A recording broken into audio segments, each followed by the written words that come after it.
বর্তমানে আরবের বিভিন্ন দেশের ভিসা বাংলাদেশিদের জন্য বন্ধ হওয়ার কারণে কি পরিমাণ বাংলাদেশি প্রবাসীরা শুধুমাত্র আরব দেশের ভিতরে সৌদি আরবে যাচ্ছে, যেটা আপনাদের কল্পনারও বাহিরে। 2025 সালের ডাটাবেজের তথ্য অনুযায়ী শুধুমাত্র সরকারি লিগ্যাল ওয়েতে, অর্থাৎ একদম খাতা কলম হিসাব অনুযায়ী প্রায় 7,50,000 বাংলাদেশি প্রবাসী ইতিমধ্যে সৌদি আরবে গিয়েছেন। কিন্তু প্রশ্ন তো একটাই, যে এই যে 7,50,000 বা প্রতি বছর লক্ষ লক্ষ প্রবাসীরা সৌদি আরবে যাচ্ছে, প্রতিদিন হাজার হাজার প্রবাসী সৌদি আরবে যাচ্ছে, আদৌ কয়জন প্রবাসী ঠিকঠাক মতো গিয়ে কাজ পাচ্ছে, ঠিকঠাক মতো গিয়ে যার যার জীবনমান, কর্মসংস্থান, বাসস্থান সবকিছু ঠিকঠাক মতো পাচ্ছে কিনা, এটা প্রশ্নটা থেকেই যায়। তবে আজকের এই ভিডিওতে আমি কিছু কথা আপনাদেরকে জানাবো। প্লিজ আপনারা শুনবেন, ভিডিওটি শেয়ার করবেন, যাতে করে যারা সৌদি আরবে যাচ্ছেন যারা বিদেশে যাবেন, অবশ্যই আপনাদের এই বিষয়গুলি মাথায় রাখা উচিত। দেখুন, আপনি যে কোনো দালালের খপ্পরে পড়ে বা যে কোনো ভিসা আপনি পাবেনই, যে কোনো একটা দেশ ভিসা বিক্রি করা, তার লোক নেওয়া, এটা এক ধরনের বিজনেস প্রসেস মনে করেন। কিন্তু আপনি যে যাচ্ছেন এত লক্ষ লক্ষ টাকা খরচ করে, আপনারও তো চিন্তা ভাবনা করে বিদেশে যাওয়া উচিত, যে আপনি কোন কোম্পানিতে যাচ্ছেন, বা কোম্পানি স্যার আপনাকে যে ফ্রি ভিসা নামে যে ভিসা দিচ্ছে, আদৌ কি সেই দেশে কোনো ফ্রি ভিসা বলতে কোনো ভিসা আছে? এটা আপনার জানা উচিত।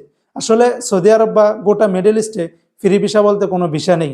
যে কোনো লাইসেন্সের উপরে, যে কোনো দোকান মালিক, কোম্পানি, সব কিছুর উপরে আপনাকে একটা ভিসা দেওয়া হয়, আপনাকে ওখানে গিয়ে ছেড়ে দেয়, আপনি কাজ করবেন, প্রতি মাসে মাসে বা ভিসা লাগানোর সময় সেই মালিক বা কোম্পানিকে আপনি ফায়দা দিবেন, লাভ দিবেন। এটি হচ্ছে মূল ফ্রি ভিসার ফান্ডা।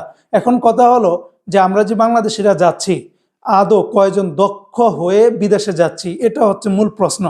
দেখুন, আপনি বিদেশে যাবেন, একটা ভিসা নেবেন, যে কোনো মালিকের আন্ডারে যাবেন, কিন্তু আপনি যে অর্ডিনারি লেবার বাংলাদেশে কি করছেন, বা কি টেকনিশিয়ানে যাচ্ছেন, বা কোন কাজের ট্রেড নিয়ে আপনি যাচ্ছেন, সেটা কি আপনার ভিতরে সেই দক্ষতা নিয়ে যাচ্ছেন কিনা, এটা যদি প্রশ্ন করেন, বেশিরভাগ প্রবাসীদের মানে 80% নতুন প্রবাসীরা যারা যাচ্ছে, এদের ভিতরে কিন্তু আপনি সেই বিষয়টা পাবেন না।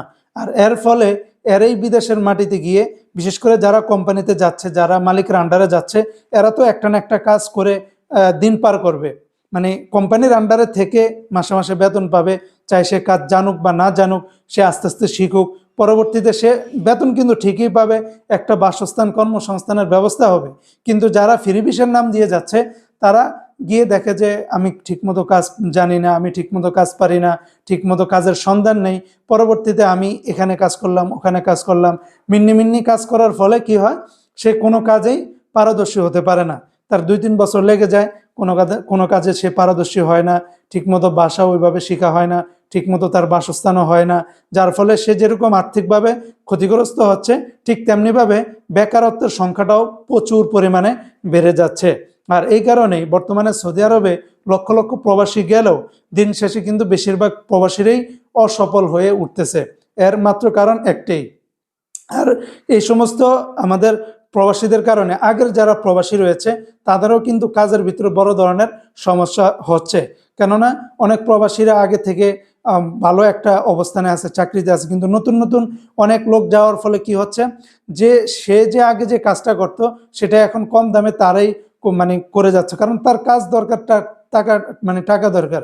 এখন সে 2 টাকা কম হলেও এটা করবে, তাহলে আগের যারা মানে পুরাতন লোক, তাদেরকে তো কেউ ওই টাকা দিয়ে কাম করাবে না, এটাই স্বাভাবিক। তাই আপনারা সবাই বিদেশে যান, অবশ্যই যাবেন, দেশের অর্থনীতি চাঙ্গা হবে, আপনার লাইফ পরিবর্তন হবে, এটা সবাই চায়, এটা আমরাও চাই। কিন্তু আপনারা যে কোনো একটা কাজে পারদর্শী হয়ে যান, যেরকম পারদর্শী হলে বিদেশের মাটি তো আপনার যেরকম ডিমান্ড থাকবে, তেমনিভাবে আপনার কাজের সম্মানটুকু পরিপূর্ণভাবে পাবেন।